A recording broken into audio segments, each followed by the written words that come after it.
Hello and welcome to OEN Engage. Thank you for joining us for this session, which is Train the Trainer, Introduction to OER Publishing Workshop. My name's Karen Lauritsen. I'm Senior Director with the Open Education Network. I'm going to say just a couple housekeeping items and then we'll get started. If you were with us on Monday, we kicked off the week with our land acknowledgement and community norms, and you can find more information about those in the chat. We are also sharing our social information in the chat.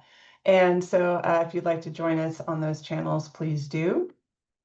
This session is indeed being recorded. If you have questions during the session, please submit them via chat. A couple of us will be keeping an eye on things there. Now, I hope you will join me in welcoming our presenter. In this session, we are joined by Amanda Gray, Open Education Strategist at Kwantlen Polytechnic University. Amanda will be leading the workshop in the Train the Trainer format, demonstrating how she would deliver this information to faculty at her institution. We have an hour and 15 minutes planned for this session if we need it, and we'll conclude at 11:45 a.m. Central. This is the first of 4 OER publishing sessions offered today, and I hope to see you later as well as we discuss our plans for adapting the Pub 101 curriculum for authors and talk about our manifold community. But I'm getting ahead of myself. In this first session, as Amanda delivers the OER Publishing Workshop, I will be watching chat along with my colleague Jamie Whitman, who is the Open Education Practices Specialist at the OEN.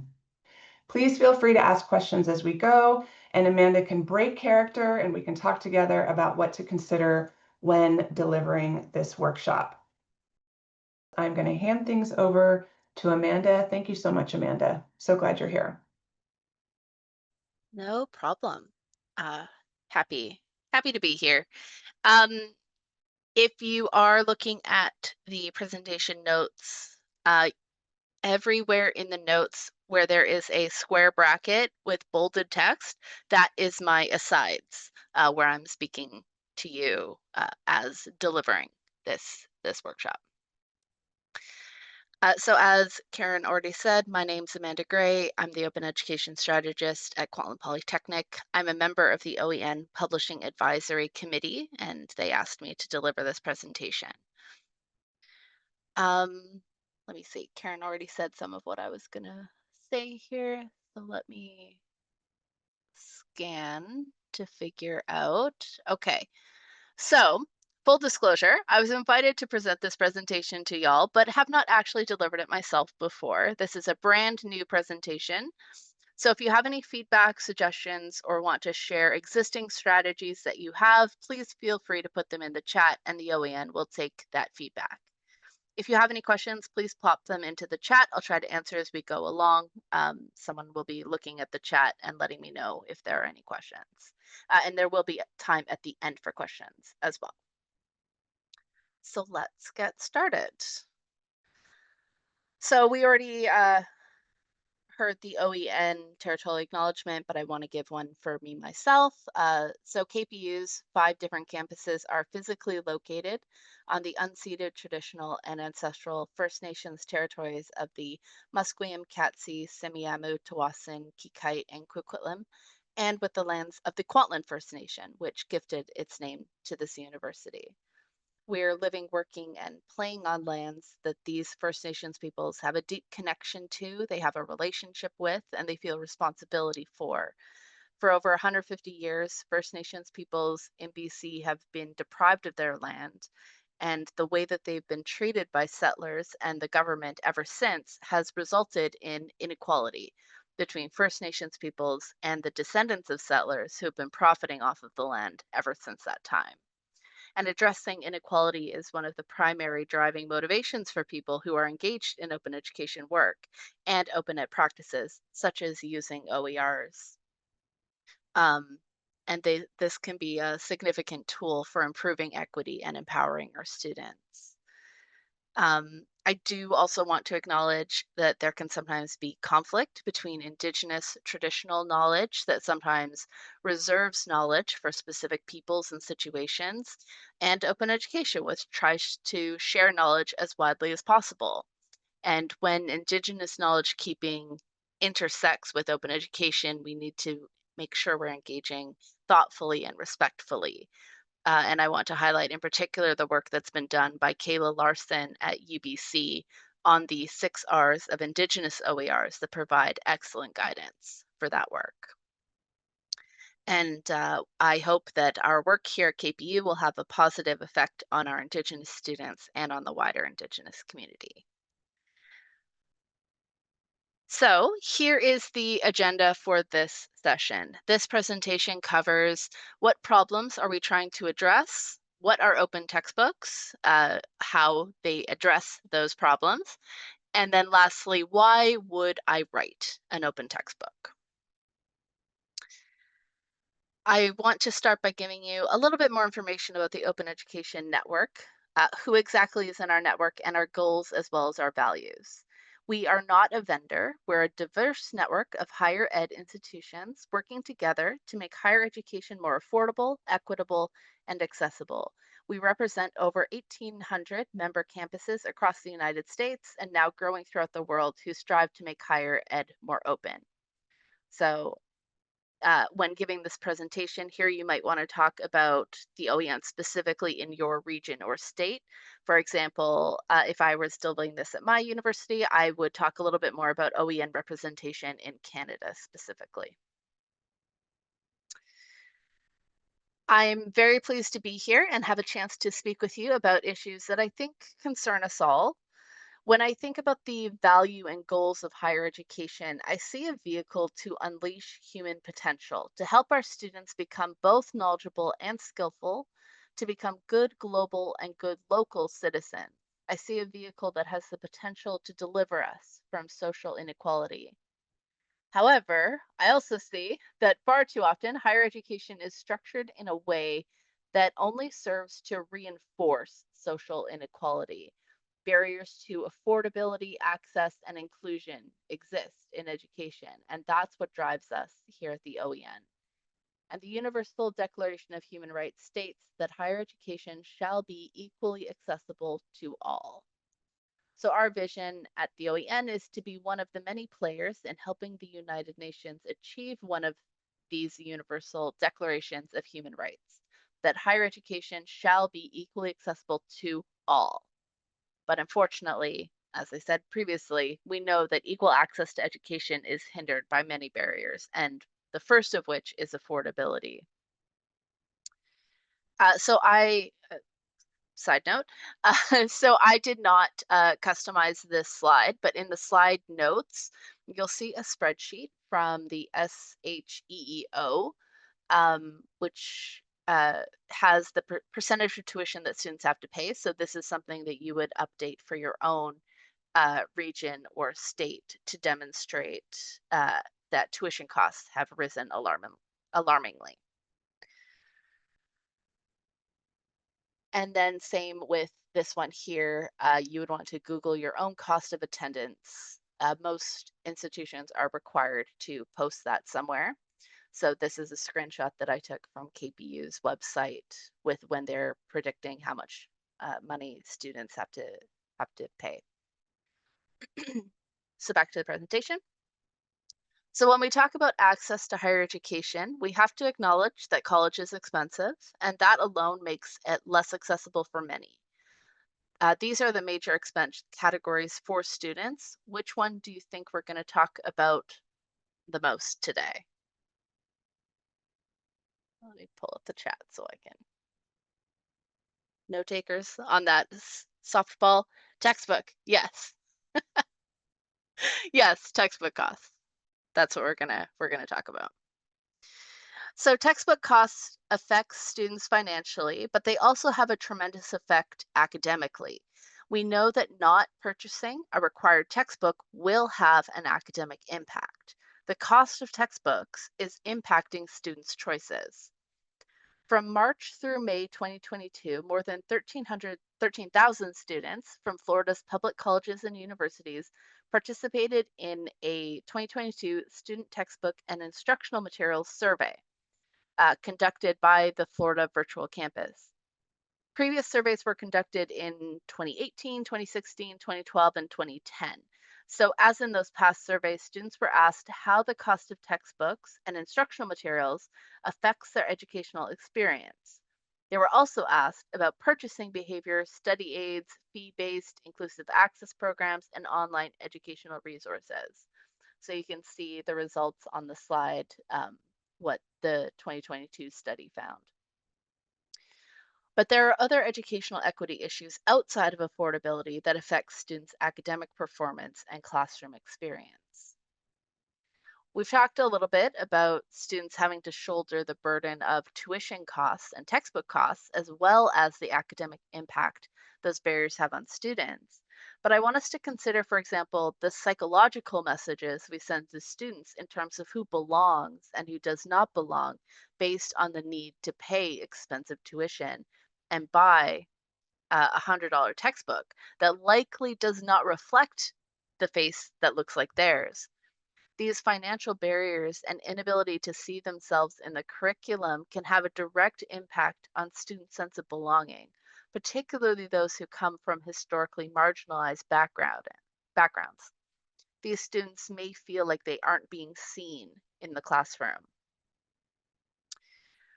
So, as we consider the issues we've discussed affordability, access, lack of diversity in curriculum, and whose knowledge is valued in education I'd like to introduce open textbooks as a way to address those topics.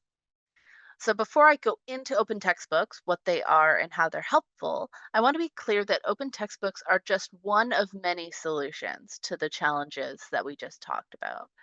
We're not proposing open textbooks as a one stop solution, but rather another tool you can put in your resource box to address educational equity.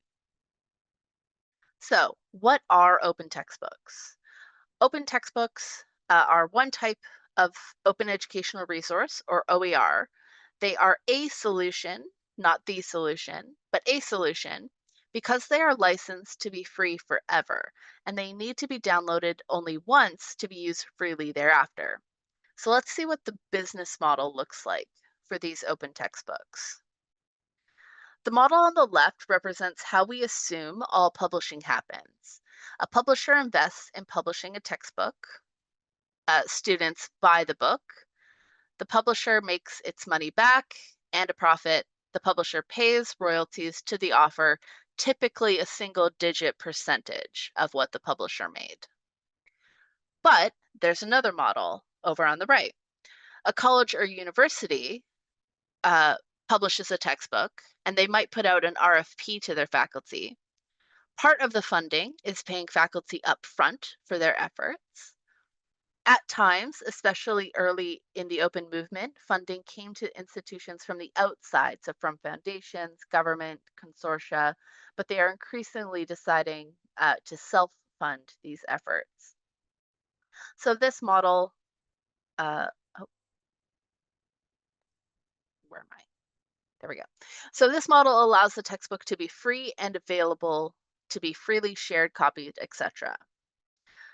So, some points to make about these different publishing models. So, note that the publishing process could be exactly the same in the two models, including peer review, copy editing, the process of publishing can be exactly the same. So, it's possible to publish a free textbook while also respecting the effort of the author. This more open model also has the potential of addressing inequities in traditional publishing models.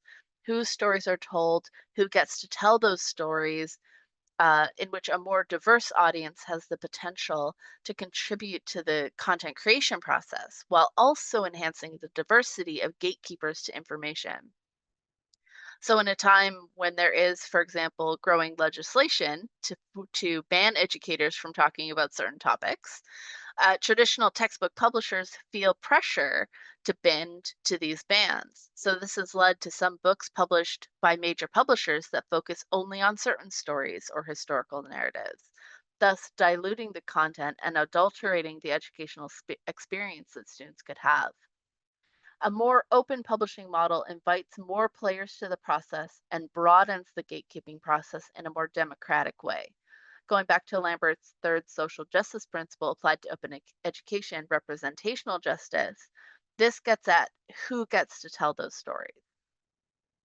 So as an aside, the reason why the slide is important to include in this presentation is that it addresses the assumption that many people have that in order to get a free textbook, someone must have volunteered to write it, or the publishing process must have been worse, when in fact that's not the case. So we're talking about how the publishing process can be exactly the same.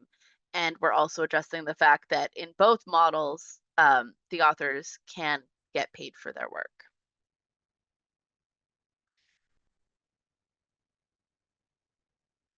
But there is one more thing that comes into play in both of these models, and that is copyright. So in the model on the left, this model wouldn't work if copyright protections didn't exist. So a question you could ask your attendees at this point is how many copies would they sell, would a publisher be able to sell without copyright? And the answer is one, because the rest would just be copies. So copyright is important. In the model on the right, books published in this way also have copyright. Oh, there we go. If the intent is that the book can be freely copied and shared, then copyright isn't sufficient. To give instructors and students the intended rights, the rights to copy and to share, we need the publisher to give the textbook a license that allows users to do those things. So let's talk about that a little bit. Copyright law is extremely important, but it was not intended to help people who want to share.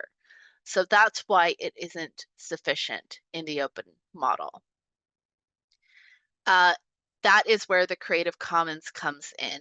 Creative Commons is a nonprofit that has created licenses to help people who want to share copyrightable intellectual property.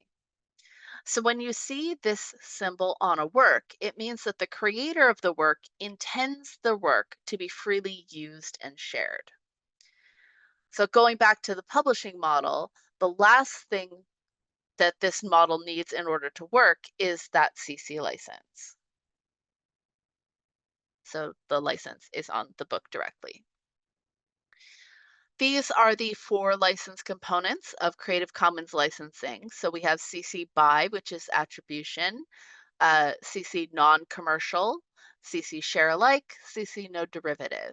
So if you understand what these 4 symbols mean, you should understand the 6 licenses, which are combinations of these 4 components.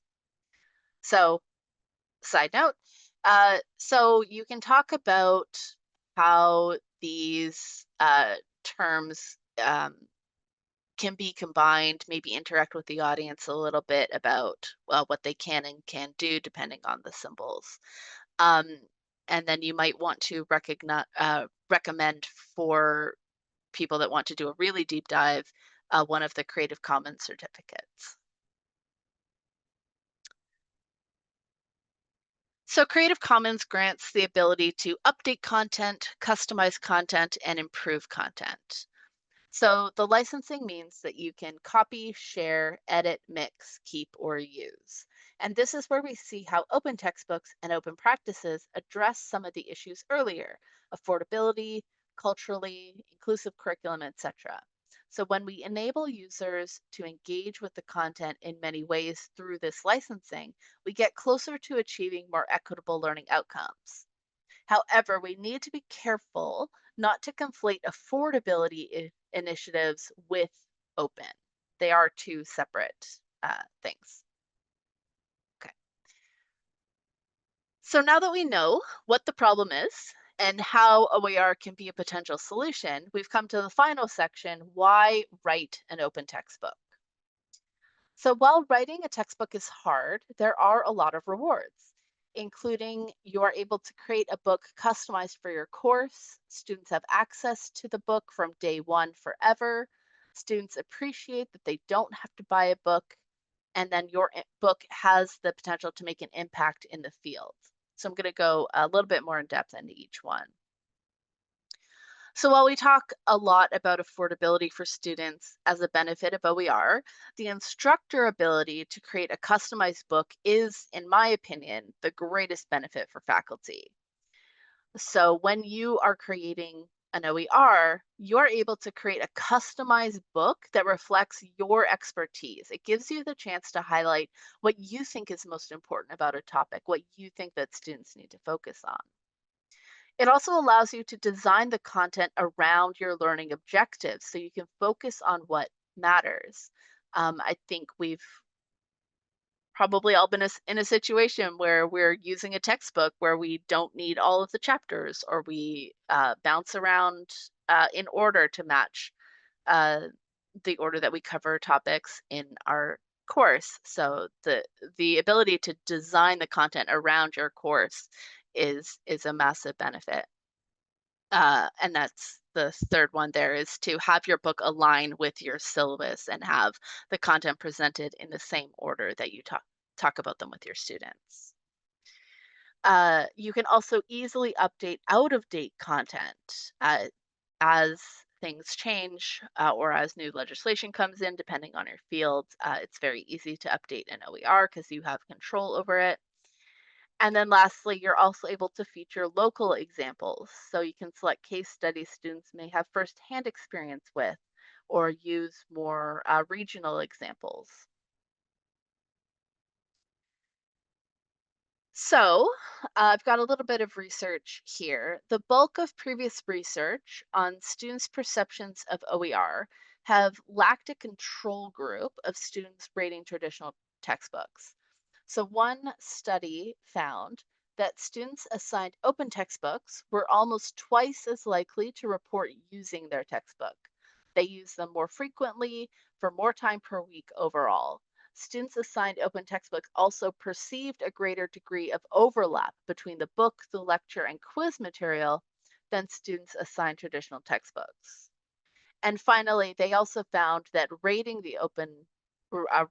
of the open textbooks were significantly higher than ratings of the traditional textbooks overall, and on 11 of 15 different dimensions.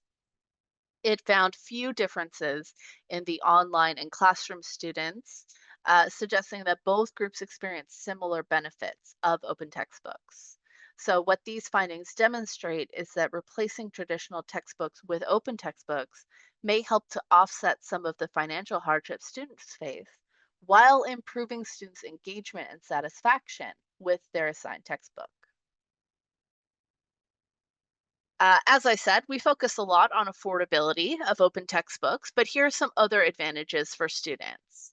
So, students are able to access their book before the first day of class because the link is there and available. They're able to keep their book forever, which is something that we are increasingly seeing with traditional publishing, and moving towards a subscription to a publisher platform. Students will only have access to their textbook for a limited amount of time. But with an open textbook, it's online always.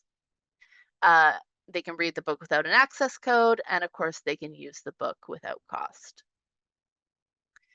It also impacts the relationship between students and instructors. So you are starting your course with a gesture of understanding for your students who might be facing financial barriers. You're removing that financial and logistical obstacle. You're showing that you're prioritizing their learning, as well as students may feel more welcome and seen, especially if you're using a textbook with more diversity in it. So I've got another study here. Open textbooks have been developed in response to commercial textbook costs and copyright restraints. Numerous studies have been conducted to examine open textbooks with varied findings, but based on a systematic search of research findings, there were no differences in learning efficacy between open textbooks and commercial textbooks. However, this study did find that the withdrawal rate for post secondary courses with open textbooks was significantly lower than that for commercial textbooks. And lastly, open textbooks have a broader impact than just the instructor and their students. So, having your book be freely available means that you're increasing your audience through the open marketing. Your book may be featured in a number of different open educational repositories and libraries. Libraries and instructional designers may share your book with instructors at other institutions. Colleagues around the world may discover your work again because it's openly available online. Uh, a lot of people find this as a way to connect with future collaborators through your open textbook. And again, the open license means that your name and attribution will always appear in the adaptations where others build upon your work.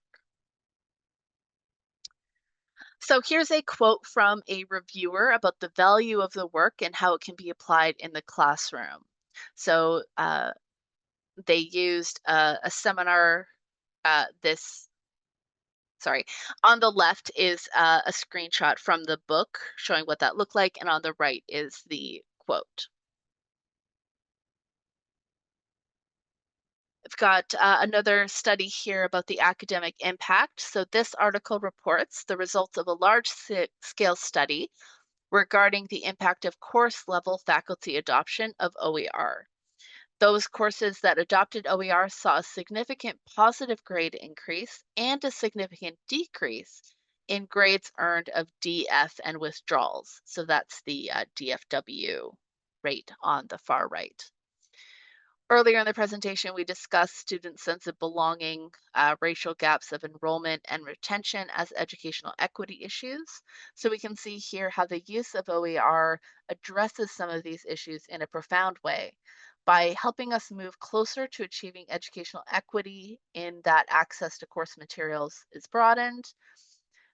It improves the academic experience of students. It improved the academic experience students in this study by having a positive impact on grades and enrollment, and it helps keep the most marginalized students in the classroom. What's even more compelling about this study is that Pell eligible students were even more positively impacted by the adoption of OER and by immediate and forever free access to course materials. So not having money to buy course material makes a difference. Having immediate, free, and forever access to course materials makes a difference. So how else might open textbooks improve student success? So students who are at the most risk of dropping out need to see themselves as belonging at the school. These students sometimes report feeling like an imposter, like they don't really belong.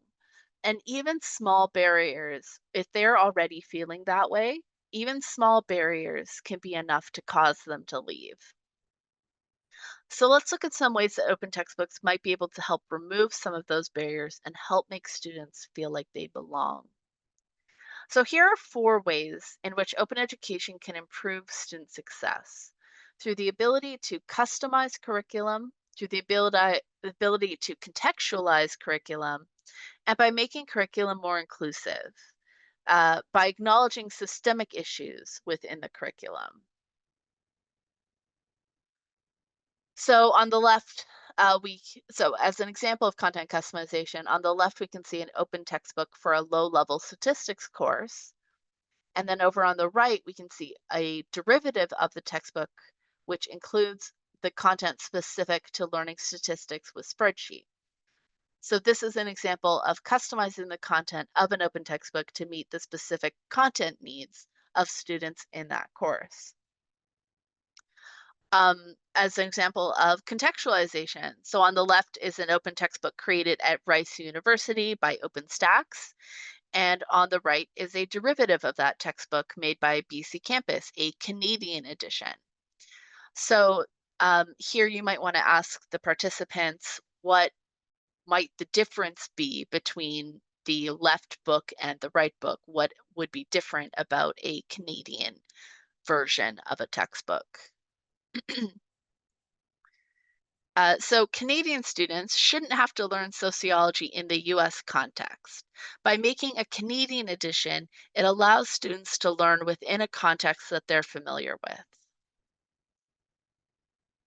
Open education can also empower inclusion by diversifying and amplifying underserved voices. This openly licensed book modified a science book with rich Indigenous examples from an overarching theme of a braid because the editors suggest that when we braid indigenous science with Western science, we acknowledge that both ways of knowing are legitimate forms of knowledge. So, this book provides a window into the vast storehouse of innovations and technologies of the indigenous peoples who live in northwestern North America. The editors of this book hope that the Indigenous science examples, research, and curriculum models will inspire deep reflection regarding the underrepresentation of Aboriginal students in the sciences. So, this book centers an Indigenous perspective and is co authored by an Indigenous scholar. And as this open textbook illustrates, open education can be inclusive by acknowledging and addressing disparities and inequities. So, this biological anthropology open textbook was created with over 41 authors with a range of specialists with diverse backgrounds, experience, genders, ethnicities, and perspectives.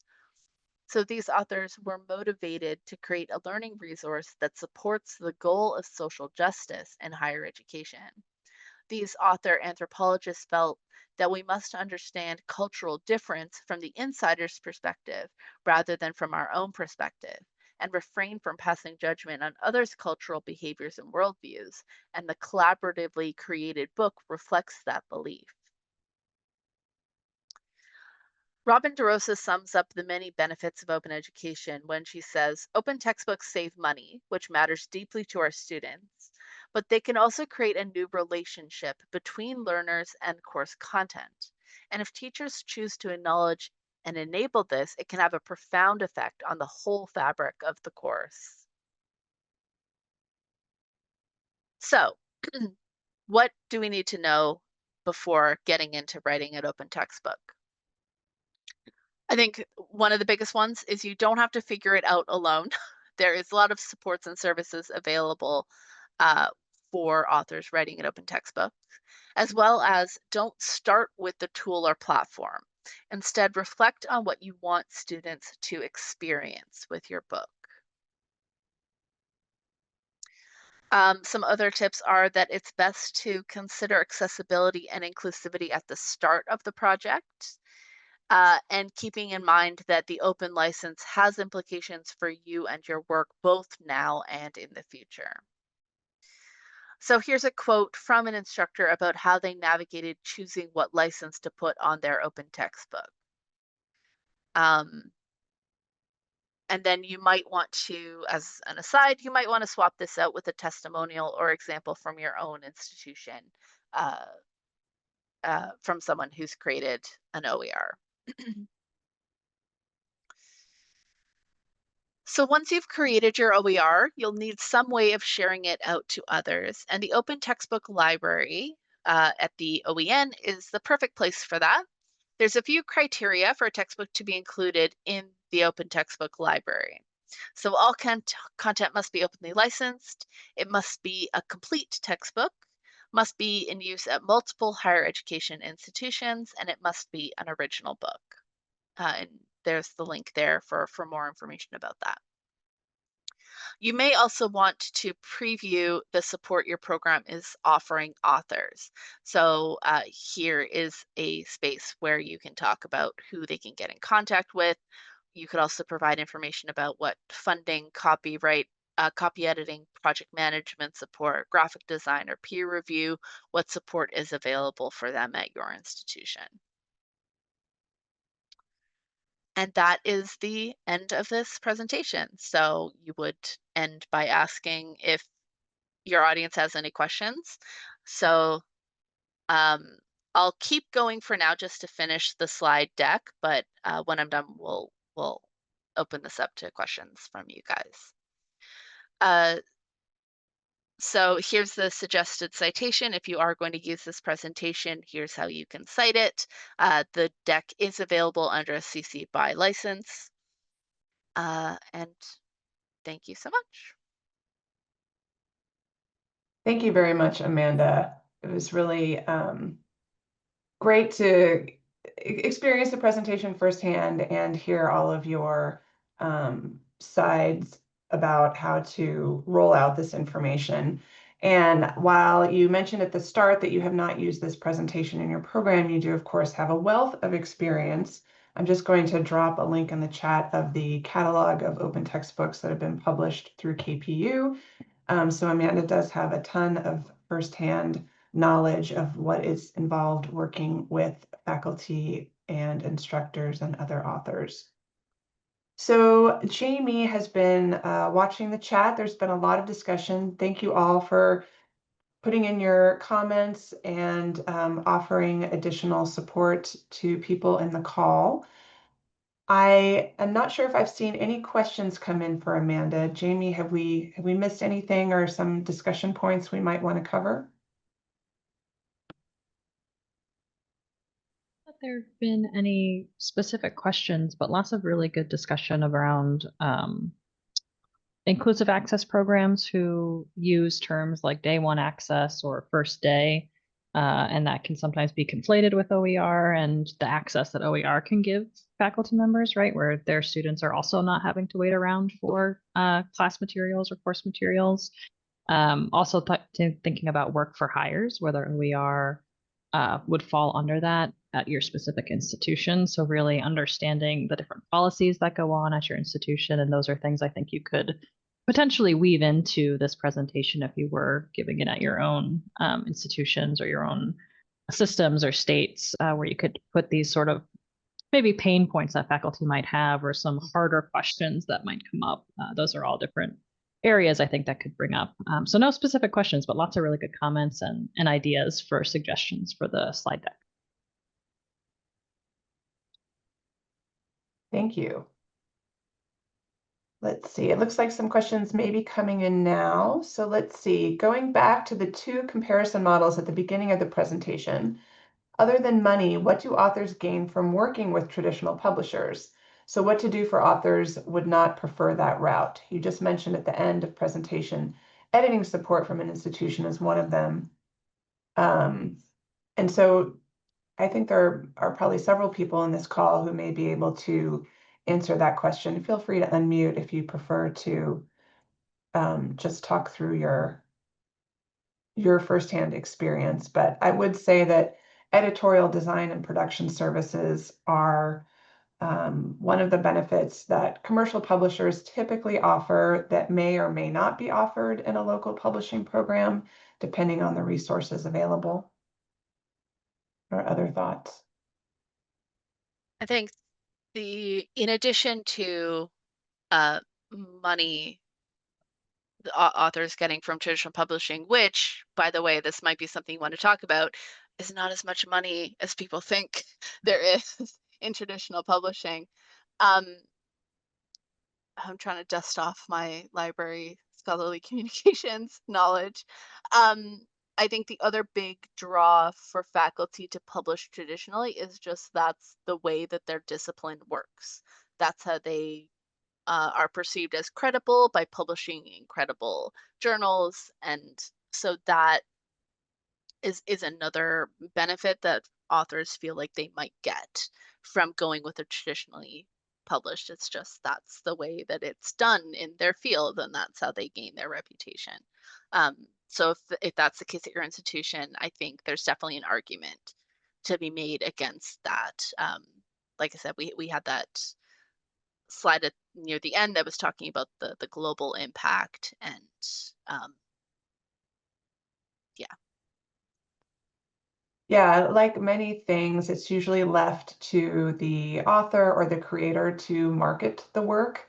And so having a team of librarians and other OER practitioners who may be promoting the work to have it discoverable in the open textbook library and other repositories can be a real benefit. There are many channels within our community in which to share these resources, and there aren't many commercial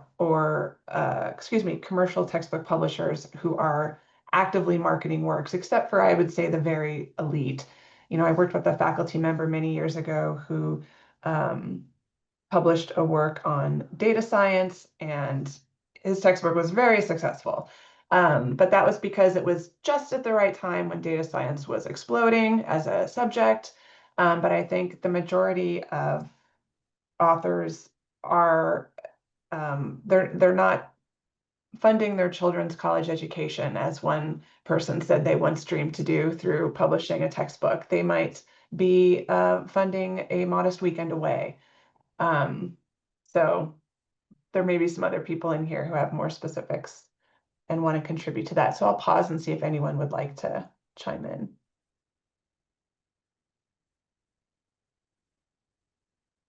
Okay, other questions. Is there difficulty for faculty who are tenure track or up for promotion that you could address in terms of whether or not this qualifies? I believe maybe the question, Melissa dropped in a resource there. Thank you. Isabel also did. I've seen, we don't have tenure at KBU, so it's not something that I've worked with specifically, but at previous institutions I've worked at, um,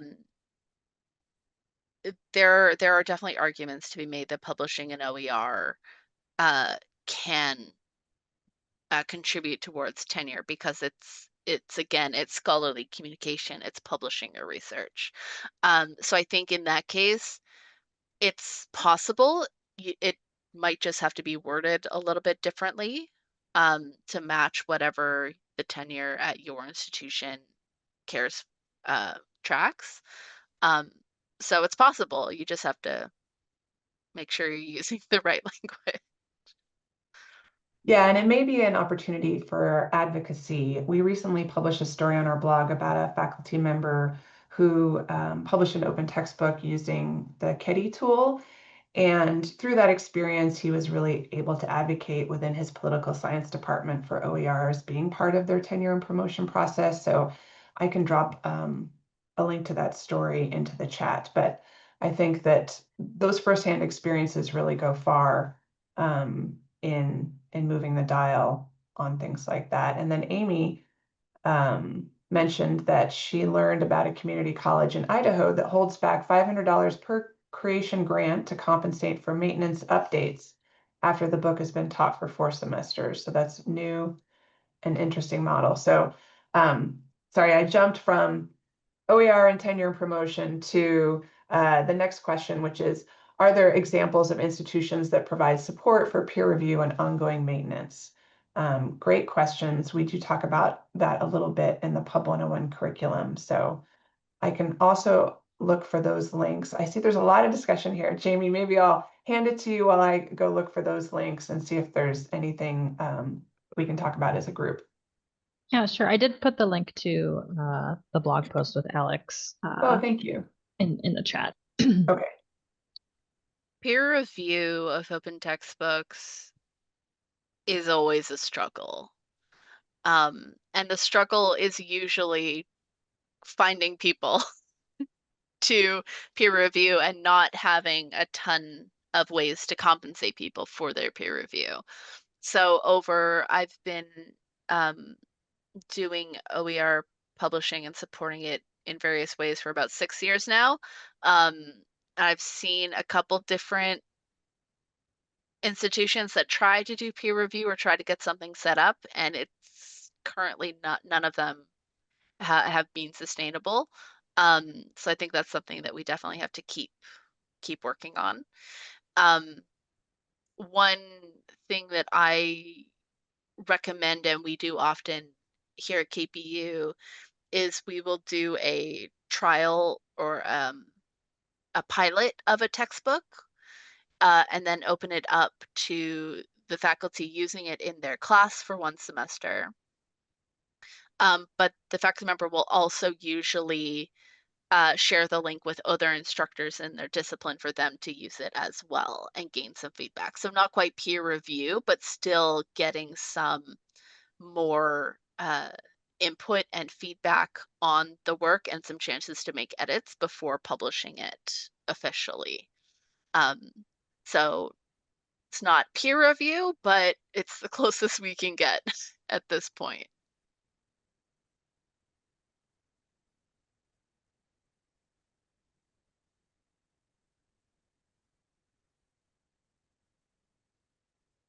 I see a question from Judith.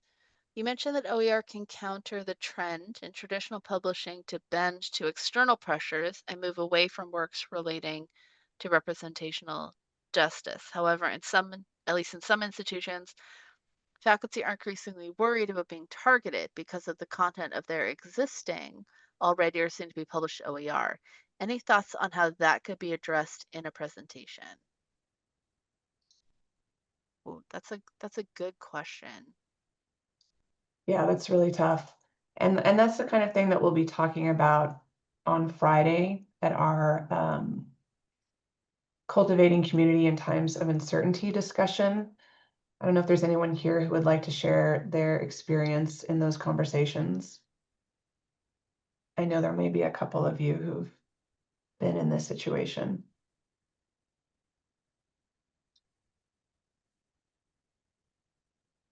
Yeah, it's really tough to navigate.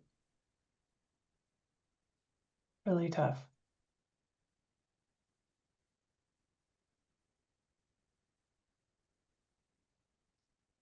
And I I am in Canada and luckily have not had to encounter Yeah, that yeah. situation before, so I don't know. Mm-hmm. Yeah, and like Dave said in his opening remarks on Monday, some of you may already have experience of this firsthand, depending on where you are regionally. Some of you will have this experience potentially in the future. And so it is something for us to think about as a community. And there are no real quick and ready answers. There's a real balance between wanting to preserve integrity and do what we think is right, as well as preserve our safety and yeah, it's just something we're figuring out day by day.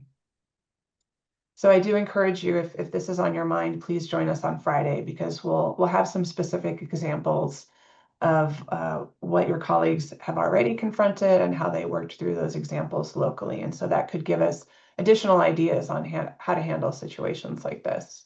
So thank you for that question. I appreciate it. It is part of our reality. Okay, I just want to really appreciate the chat. There's a lot happening here, and I just want to make sure that we pull out anything that may benefit from a discussion as a group. So feel free to let us know if we've missed anything or unmute. Thank you again for sharing your local stories. And coming back to using this presentation, I think at the end there's a really good opportunity when you're asking faculty if they have any questions, but also asking like, what are some concerns you might have, and using that as a way of gauging from your audience, like what are they actually concerned about. We have our list of common challenges, common barriers to engaging in open ed, but it's always good to find out from your specific faculty, because they may not find those barriers are actually what's getting in the way of their engagement. Thanks, Amanda, and thanks to all of you who have been discussing these questions in the chat. I just had a chance to get caught up there. Anything else before we adjourn? Any more questions?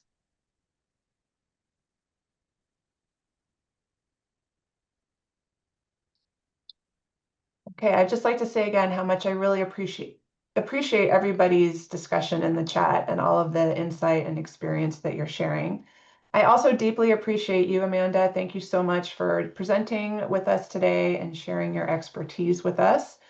I hope to see many of you at the top of the hour when we will continue in this thread and talk about how the Pub 101 committee is adapting the curriculum and experience that we have been sharing with librarians for the author audience specifically. So this is your opportunity to chime in and tell us what you would like authors to know as they jump into, or perhaps slowly wade into, writing an open textbook.